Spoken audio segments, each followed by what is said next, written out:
26 minutes past 7 on Monday night's Arena. Dublin-born and based multi-instrumentalist, turntablist and sample artist Djackulate, also known as Jack Dempsey McMahon, was crowned World Freestyle Championship in Berlin in September 2018. He's with me in studio now.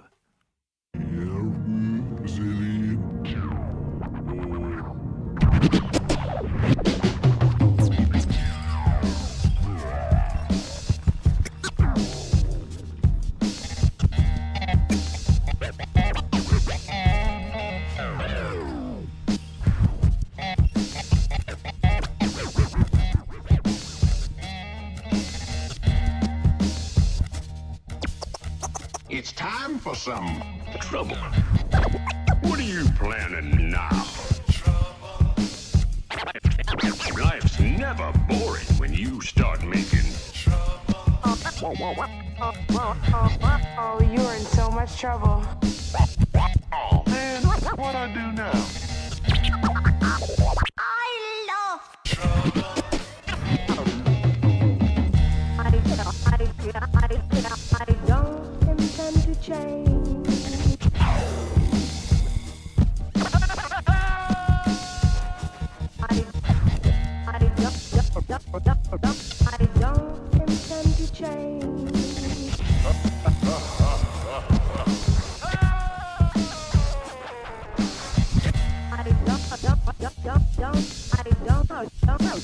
don't intend to change.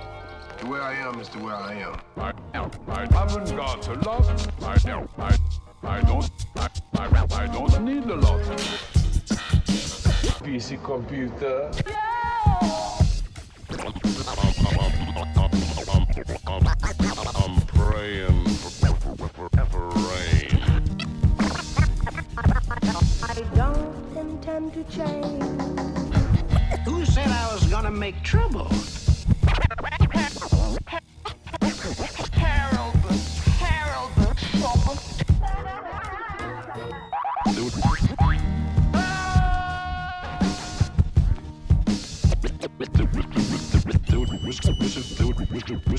With a wicked glint in his eyes.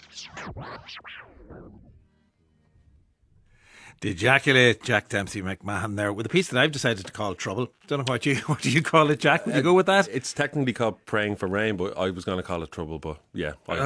Technically called Praying for Rain. Praying for Rain is the actual name of it, yeah, but yeah, Trouble would be an excellent name as well. Yeah. You said to me just before, during the ad break, you said, there's a little bit of Bosco in there. Hope There you is. can spot it. Yep. Was it the very high-pitched I love? I love. Yeah, there you go. That might have been it, all right. Do you know, isn't it vital to get a bit of Bosco into your... Is he a huge influence Massive. on what you do? Zig and Zag and Bosco, no joke, genuinely Yeah. got me into everything, pretty much. Like doing my homework, music, doing everything basically. Zig and Zag and Bosco. RTE And they puppets helped you in do general. they helped you do the homework rather than stopped you. That was the bribing material, Right, you know. okay. Don't do your homework, you don't get to watch Zig and Zag. Fair enough. So Jack is here with us this evening, as I said, and he's performing with High C. That's Shane O'Donovan at the upcoming Spectrum Festival. When did the scratching start? Obviously, from what you're saying, the idea of scratching around about the time you were watching Zig and Zag and Yeah, pretty much. Bosco. Well, it started, I suppose, for myself when I first got into music. It would have been like the rave music, like The Prodigy, which is quite kind of topical today. That kind of stuff, and just DJing and playing records. And I quickly kind of became bored with just DJing and just kind of fell into love with scratching and got more and more down that rabbit hole and discovered that it's like pretty much like learning an instrument when you get into it. And yeah, just kind of went off on that tangent and never really looked back. Yeah, because it is, I suppose, what people can't see because you're on radio is just how much is going on with. It's the right hand that's doing the work with the actual turntable. Yeah, there is. Well, like some people have it on the left, some people have it on the right. It's really depends on your preference. I just started this way because they're right with my right hand, but a lot of right-handed people actually use their left hand on the just work record that way. player. and their right hand on the crossfader, which I can show you now in a second. Yeah, in fact, I should explain. I meant to check this before, but we are actually Facebook living this, so it is going out on Facebook Live, so people can see what you're keeping. People can see what you're doing if they want to watch that on the RTE Facebook page. So, what were you going to demonstrate for me? Well, I was just going to show you. So, the actual basic. Here we go. So, the record will be this. So, this is just a basic sound. So backwards and forwards. And then the left hand, what that is essentially is just the volume. So you can go. So you're flicking the volume up and down there. Yeah, so you can chop one sound, which is one sound forward, one sound backwards, which is into 2 forward and 2 back, just by adding a little bit of silence in the middle. So a bit or 2. So you're basically incorporating silence into a kind of backwards, forwards. So what's on the actual vinyl piece of vinyl in front of you there is just, was that something that you put together yourself? Yeah, well, it's a background sound of kind. It's a lot of people when they scratch, they instead of ruining their favorite record, they've like years ago they decided to actually put a lot of scratch sounds onto a record so you can practice and perform with sounds that sound really good when you scratch, and you're not ruining an actual, a good record, a good tune that you like, Whereas before they would have just found a little bit in the song where there's no music and just a bit of, like a vocal intro or something like that. So Bosco was there in the middle of it all, but there was a quite a deep kind of poetic voice in there too. What was that we were hearing? To be honest with you, I can't remember. It was when I made it with a friend of mine from Milton Keynes called DJ Mosschops, and we literally spent 2 days just cooped up in a room, just going through records and videos and just taking bits that fit in with the narrative. And then now with the wonders of technology, I can put them all onto one record and perform the piece live for you.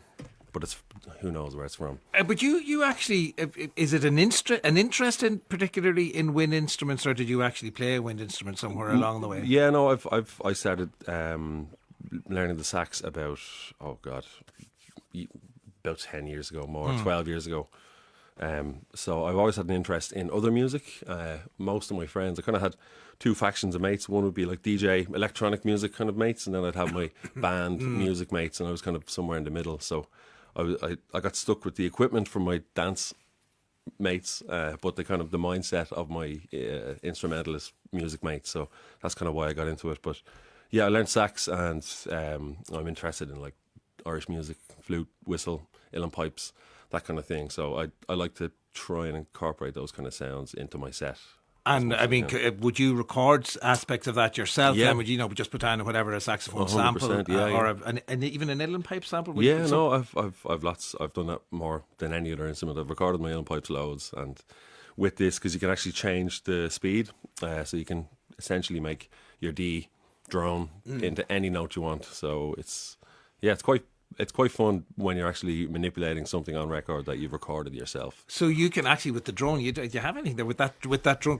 So you can use the drone as instead of the scratching sounds underneath. Do you use that drone as the main sound underneath? And can you do that? I could show you. You're flicking around through, because you brought in the laptop, you brought in a desk, and you brought in the vinyl, the turntable with the vinyl, with the vinyl record on it, and you're searching now for that bit of here it is for that bit of uilleann pipe. Drone bass 1. So this is a load of drones. So I recorded the drone, and I added another layer of it, and so this is one.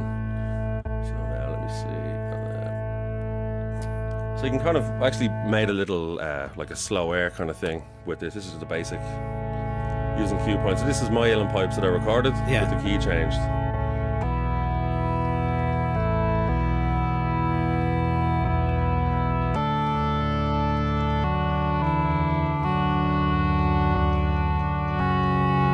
And you use your own voice at times then over that, do you? No, I don't like listening to my own voice. Anyone else's voice with my own. But I've never really used my own voice. I record my brother and my family and friends. And did I hear a little birdie told me that? Did you use my voice for something? No. What's this? No, I didn't. Oh yeah, hang on a second. Oh yeah. Yeah, let me see now. Well, you were doing this earlier when I was rehearsing something or somewhere. Yeah. No, I was recording your phone. Tonight on Arena, tonight on Arena, tonight on Arena, tonight on Arena, Tonight on Arena. Tonight on Arena. I like that one. That's Friday night's voice. Tonight on Arena. Tonight on Arena. Tonight on Arena. Tonight on Arena. Tonight on Arena. All right, that's There you enough. go, That's yeah. enough navel gazing from me. There's enough of you for Yeah, one show. that's exactly, yeah. But that's, yeah. So you caught that when I was, because I would often practice the opening beforehand, or was it actually as it was going I was live? waiting on the kettle to boil before I left, and I said, you know what, I'll record some of, see if I can find anything to use. And So you're back online. so I just listened to a couple of the shows and just got like the start of about 8 shows. Well, that's very good. Because There you anybody go. who does want to listen back to any shows, They are available on the website. and you'll hear tonight at the Arena at the top of every single one of them. Now, the competitive side of things here, I said that you won the freestyle championship back in Berlin. Yes. So What was involved there? Basically there's two kinds of Skratch DJing competitions. One would be the more popular one called the DMCs, where you basically prepare a big couple of minutes of music and you are in control and you do everything. And you use two turntables normally. And then there's the freestyle scratching side, which is what I kind of do. And that is you just use one turntable. You're just pretty much scratching. So it's kind of like a virtuosity kind of contest on your instrument, and you don't know what music you're going to get, so hence the freestyle. So you can't really prepare for anything, because somebody could throw like totally different weird beat that you have to go over, and then your competitor has to do the same. So it's And your competitor may or may has he or she heard that beforehand? nobody knows anything. Only the judges or the organisers would have known. So there's a huge element of unknown to it. So you kind of have to be prepared for everything and not really have a plan. The plan would be just to be as good as possible over whatever happens. Yeah, so like if you suddenly think, I'm going to use my Uilleann pipe drone, you do exactly as you did here with me. You just pull it up. No, you wouldn't even have that time. Like you don't have time to do that? No, you have like a 10-second start. So you'd normally just use the kind of more basic scratch sounds, like these kind of I'll show you now, like these kind of like atonal sounds that are they just cut through, and they're So you're reacting to whatever it is you're listening to. it's more about how technically proficient you are and how musical you are, kind of, as opposed to planning, which suits me because I get bored. So you're going to do anything like that in the show with Heisey, Shane O'Donovan? Will you test each other out? Just throw something at each other, or what's the plan on the night as part of Spectrum? Yeah, well, the Spectrum gig, it's improvised music company who kind of put it together with Note Productions, and they put on great stuff. And part of the reason, as is in the name, it's improvised music company, so there'll be a huge element of improvisation. But we will also have, some planned pieces, some kind of improvise around themes. But yeah, we don't know really. I kind of know as much about how it's going to go down as I did about the competition. So, and that's the way I like it. But you like that feeling? That's exactly. And presumably Shane does as well. Yeah, no, he's an excellent improviser as well. So it'll be exciting for both of us, and hopefully everyone who's there. All right, that's Jack Dempsey McMahon, Djackulate, who performs on Sunday the 10th of March at the Workman's Club in Dublin alongside Heisey, Shane O'Donovan, and that's part of the Spectrum Festival. And you can find out more information on improvisedmusic.ie/festivals//spectrum. Please don't sample that in the future. Right, Derry Girls follows the lives of a group of friends as they negotiate their teens in Derry during the Troubles. The second series returns to Channel 4 tomorrow at 4:15